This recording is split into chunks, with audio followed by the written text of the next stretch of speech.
ನಮಸ್ಕಾರ. ಬನ್ನಿ, ಇವತ್ತೊಂದು ಸಖತ್ ಇಂಟ್ರೆಸ್ಟಿಂಗ್ ಕಥೆ ಬಗ್ಗೆ ಮಾತಾಡೋಣ.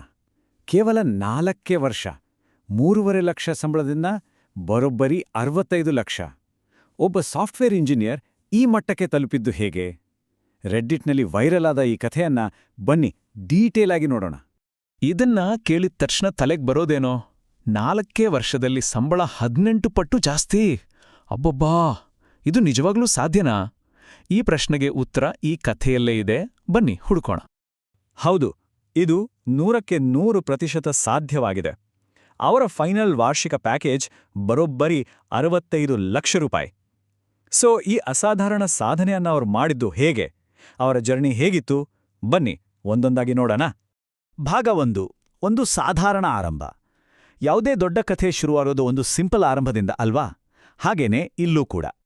2021ರಲ್ಲಿ, ಅಂದ್ರೆ ಹೆಚ್ಚು ಕಡಿಮೆ ಇವತ್ತಿಗೆ 4 ವರ್ಷದ ಹಿಂದೆ, ಕಾಗ್ನಿಸೆಂಟ್ ಕಂಪನಿಯಲ್ಲಿ ಮಾಸ್ ರಿಕ್ರೂಟ್ಮೆಂಟ್ ಮೂಲಕ ಇವರಿಗೆ ಕೆಲಸ ಸಿಕ್ಕಿತ್ತು. ಅವತ್ತಿನ ವಾರ್ಷಿಕ ಪ್ಯಾಕೇಜ್ ಜಸ್ಟ್ 3.5 ಲಕ್ಷ. ಅಂದ್ರೆ ತಿಂಗಳಿಗೆ ಕೈಗೆ ಸಿಕ್ತಿದ್ದು ಅಬ್ಬಬ್ಬಾ ಅಂದ್ರೆ 26,000 ರೂಪಾಯಿ ಅಷ್ಟೇ. ಅವರೇ ಹೇಳೋ ಹಾಗೆ, ನಾನು ಆ ಕೆಲಸಕ್ಕೆ ಅಷ್ಟೇನೂ ಕಷ್ಟಪಟ್ಟಿರ್ಲಿಲ್ಲ, ಏನೋ ಸೆಲೆಕ್ಟ್ ಆದೆ. ಶುರುವಲ್ಲಂತೂ ಕೆಲ್ಸದ ಬಗ್ಗೆ ತಲೆ ಕೆಡಿಸ್ಕೊಳ್ದೆ ಫುಲ್ ಟೈಮ್ ಸಿನಿಮಾ, ಅನಿಮೆ ನೋಡ್ಕೊಂಡಿದ್ದೆ ಅಂತ. ಸೊ ಆರಂಭದ ದಿನಗಳು ಎಷ್ಟು ಚಿಲ್ಲಾಗಿತ್ತು ಅಂತ ನಾವೇ ಊಹಿಸ್ಕೋದು. 2ನೇ ಭಾಗ, ವಾಸ್ತವದ ಅರಿವು. ಆದರೆ ಈ ಆರಾಮದ ಜೀವನ ಜಾಸ್ತಿ ದಿನ ಇರಲಿಲ್ಲ. ಯಾವಾಗ ರಿಯಾಲಿಟಿ ಮುಖಕ್ಕೆ ಹೊಡಿತು, ಆಗ ಕಥೆನೇ ಚೇಂಜ್ ಆಯಿತು. ನೋಡಿ, ಒಂದ್ ಕಡೆ 26,000 ರೂಪಾಯಿ ಸಂಬಳ, ಸಿನಿಮಾ, ಆನಿಮೆ ಅಂತ ಲೈಫ್ ಎಂಜಾಯ್ ಮಾಡ್ತಾ ಇದ್ರು. ಆದರೆ ಇನ್ನೊಂದು ಕಡೆ ಮನೆ ಸಾಲ ಹೆಚ್ಚಾಗ್ತಾನೇ ಇತ್ತು. ಆಗ ಇವರ ಗೋಲ್ಸ್ ಕೂಡ ಚೇಂಜ್ ಆಯಿತು. ಫಸ್ಟ್ ಪ್ರಿಯಾರಿಟಿ, ಫ್ಯಾಮಿಲಿ ಸಾಲ ತೀರಿಸಬೇಕು, ಆರ್ಥಿಕವಾಗಿ ಸ್ಟ್ರಾಂಗ್ ಆಗಬೇಕು ಮತ್ತು IT ಫೀಲ್ಡ್ನಲ್ಲಿ ಎಷ್ಟು ಸಾಧ್ಯವೋ ಅಷ್ಟು ಸಂಪಾದಿಸಬೇಕು ಅಂತ ಫಿಕ್ಸ್ ಆದ್ರು. ಇಲ್ಲಿ ಮುಖ್ಯವಾಗಿ ಗಮನಿಸಬೇಕಾದ್ದೇನೆಂದ್ರೆ, ಈ ಬದಲಾವಣೆಗೆ ಕಾರಣ ಬರೀ ದುಡ್ಡಿನ ಆಸೆ ಆಗಿರಲಿಲ್ಲ. ಬದಲಿಗೆ ದಿನದಿಂದ ದಿನಕ್ಕೆ ಜಾಸ್ತಿ ಆಗ್ತಿದ್ದ ಫ್ಯಾಮಿಲಿ ಸಾಲವನ್ನ ತೀರಿಸೋಕೆ ಈ ಸಂಬಳ ಸಾಲಲ್ಲ ಅನ್ನೋ ಸತ್ಯ ಅವರಿಗೆ ಒಂದು ದೊಡ್ಡ ರಿಯಾಲಿಟಿ ಚೆಕ್ ಕೊಟ್ಟಿತ್ತು. ಭಾಗ 3, ಕಠಿಣ ಪರಿಶ್ರಮದ ಹಾದಿ. ಸರಿ, ಗುರಿಯಂತೂ ಫಿಕ್ಸ್ ಆಯಿತು. ಇನ್ಮುಂದೆ ಶುರುವಾಗಿದ್ದು ಕಠಿಣ ಪರಿಶ್ರಮದ, ಸ್ಯಾಕ್ರಿಫೈಸ್ನ ಒಂದು ಹೊಸ ಅಧ್ಯಾಯ. ಅವರೇ ಹೇಳೋ ಮಾತು ಕೇಳಿ, ನಾನು ವೀಕೆಂಡು ಔಟಿಂಗ್ ಎಲ್ಲ ಮರೆತುಬಿಟ್ಟೆ, ಹುಚ್ಚಿನ ಥರ ಕೆಲಸ ಮಾಡಿದೆ, ನನ್ನ ಸಂಪೂರ್ಣ ಶ್ರಮವನ್ನ ಅದಕ್ಕೆ ಹಾಕಿದ್ದೆ ಅಂತ. ಈ ಒಂದು ಮಾತು ಸಾಕು ಅವರ ಡೆಡಿಕೇಶನ್ ಯಾವ ಲೆವೆಲ್ನಲ್ಲಿತ್ತು ಅಂತ ಅರ್ಥ ಮಾಡ್ಕೊಳ್ಳೋಕೆ. ಆದರೆ ಈ ದಾರಿ ಅಷ್ಟು ಸುಲಭವಾಗಿರಲಿಲ್ಲ. ಶುರುವಲ್ಲಿ ಅಯ್ಯೋ ಇದೇನೋ ಈಸಿ ಇದೆ ಅಂತ ಅನ್ಕೊಂಡಿದ್ದ ಕೆಲವು ಇಂಟರ್ವ್ಯೂಗಳಲ್ಲೇ ಫೇಲ್ ಆಗಿದ್ರಂತೆ. ಇದರಿಂದ ಗೊತ್ತಾಗುತ್ತೆ, ಪ್ರತಿಯೊಬ್ಬರ ಜರ್ನಿಯಲ್ಲೂ ಸಣ್ಣಪುಟ್ಟ ಎಡವಟುಗಳು ಇದ್ದೇ ಇರುತ್ತೆ. ಆ ಕಷ್ಟಕ್ಕೆ ಪ್ರತಿಫಲ ಸಿಗೋಕೆ ಶುರುವಾಯ್ತು ನೋಡಿ. 2023ರಲ್ಲಿ ಸಡನ್ನಾಗಿ 45% ಹೈಕ್, 2024ರ ಶುರುವಲ್ಲೇ ಇನ್ನೊಂದು 28% ಹೈಕ್.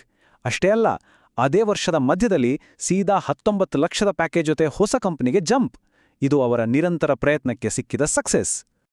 4ನೇ ಭಾಗ, ಯಶಸ್ಸಿನ ಶಿಖರ. ಇಲ್ಲಿಂದ ಮುಂದೆ ಅವರ ಹಾರ್ಡ್ ವರ್ಕ್ IT ಇಂಡಸ್ಟ್ರಿಯ ದೊಡ್ಡ ದೊಡ್ಡ ಕಂಪ್ನಿಗಳ ಕಣ್ಣಿಗೆ ಬಿತ್ತು. ಶುರುವಾಗಿದ್ದು ಆಫರ್ಗಳ ಸುರಿಮಳೆ. ಯಾವ್ಯಾವ ಕಂಪನಿಗಳಿಂದ ಆಫರ್ ಬಂತು ಗೊತ್ತಾ? ಸರ್ವಿಸ್ ನೌ, ಪೇಪಾಲ್, ಸಿಸ್ಕೋ, ಹೀಗೆ ಇಂಡಸ್ಟ್ರಿಯ ಟಾಪ್ ಕಂಪನಿಗಳಿಂದ ಒಂದರ ಹಿಂದೆ ಒಂದರಂತೆ ಆಫರ್ಗಳು ಬರಲು ಶುರುವಾಯಿತು. ಇದು ಮಾರ್ಕೆಟ್ನಲ್ಲಿ ಅವರ ಸ್ಕಿಲ್ಸ್ಗಿದ್ದ ಡಿಮ್ಯಾಂಡನ್ನ ತೋರಿಸುತ್ತೆ. ಫೈನಲಿ ಒಂದು ಪ್ರತಿಷ್ಠಿತ ಪ್ರಾಡಕ್ಟ್ ಕಂಪನಿಯಿಂದ ಬಂದ 65 ಲಕ್ಷ ರೂಪಾಯಿಯ ಆಫರ್ ಅನ್ನ ಅವರು ಒಪ್ಪಿಕೊಂಡ್ರು. ಇದು ಅವರ 4 ವರ್ಷದ ತಪಸ್ಸಿಗೆ ಸಿಕ್ಕಿದ ಫಲ. 5ನೇ ಮತ್ತು ಕೊನೆಯ ಭಾಗ, ಈ ಗೆಲುವಿನಿಂದ ಪಾಠ. ಸರಿ, ಇಷ್ಟೆಲ್ಲ ಸಾಧಿಸಿದ ಮೇಲೆ ಅವರ ಮನಸ್ಸಲ್ಲಿ ಏನಿದೆ? ಈ ಗೆಲುವಿನಿಂದ ನಾವೇನು ಕಲಿಬಹುದು? ಅವರು ತುಂಬಾ ಸಿಂಪಲ್ ಆಗಿ ಹೇಳ್ತಾರೆ, ನಮ್ಮಪ್ಪ ಅಮ್ಮ ಈಗ ತುಂಬಾ ಖುಷಿಯಾಗಿದ್ದಾರೆ. ನಾನು ಯಾವತ್ತೂ ಕೊಂಡುಕೊಳ್ಳಕ್ಕಾಗಲ್ಲ ಅನ್ಕೊಂಡಿದ್ದ ವಸ್ತುಗಳನ್ನ ಈಗ ತಗೋಬೋದು. ಇದಕ್ಕಿಂತ ದೊಡ್ಡ ಖುಷಿ ಬೇರೆ ಏನಿದೆ? ನೋಡಿ, ಈ ಮಾತು ಅವರ ಪ್ರಯಾಣದ ರಿಯಲ್ ಸಕ್ಸಸ್ನ ತೋರಿಸುತ್ತೆ. ಕೊನೆಯದಾಗಿ ಅವರು ಹೇಳೋ ಈ ಮಾತು ನಿಜಕ್ಕೂ ಎಲ್ಲರನ್ನೂ ಯೋಚನೆಗೆ ಹಚ್ಚುತ್ತೆ. ಯಾರಾದ್ರೂ ನನ್ನ ಕಾರ್ಪೊರೇಟ್ ಗುಲಾಮ ಅಂದ್ಕೊಳ್ಳಿ, ರ್ಯಾಟ್ ರೇಸಲ್ಲಿ ಓಡ್ತಿದ್ದಾನೆ ಅಂದ್ರೂ ಪರವಾಗಿಲ್ಲ, ನಾನು ಈ ಜೀವನಕ್ಕೆ ಮತ್ತು ನನಗೆ ಸಹಾಯ ಮಾಡಿದ ಎಲ್ಲರಿಗೂ ಯಾವಾಗ್ಲೂ ಚಿರಋಣಿ ಅಂತ. ಸೊ ಈ ಕಥೆಯಿಂದ ನಮಗೆ ಗೊತ್ತಾಗೋದೇನೆಂದ್ರೆ, ಒಂದು ಕ್ಲಿಯರ್ ಗೋಲ್ ಇಟ್ಕೊಂಡು ಅದಕ್ಕೋಸ್ಕರ ಕಷ್ಟಪಟ್ರೆ ಅಸಾಧ್ಯ ಅನ್ಸೋದನ್ನು ಸಾಧಿಸ್ಬೋದು ಅನ್ನೋದಕ್ಕೆ ಇದಕ್ಕಿಂತ ಒಳ್ಳೆಯ ಉದಾಹರಣೆ ಬೇಕಾ?